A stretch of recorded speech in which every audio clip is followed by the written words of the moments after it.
Jalan masuk menuju Mantil, teman-teman. Dan beginilah kondisi jalannya.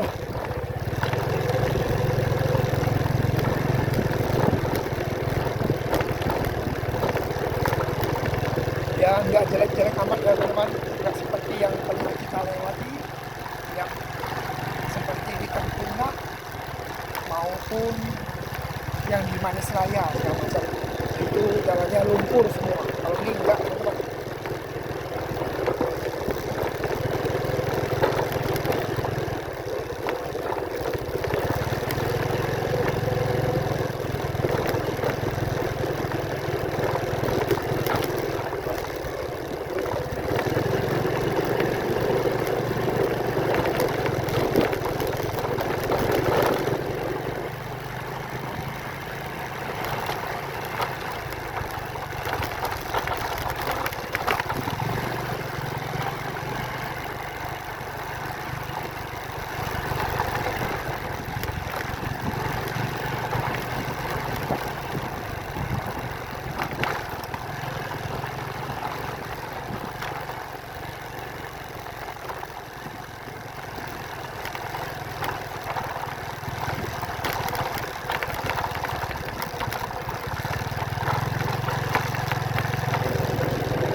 Ini sudah ada pemukiman,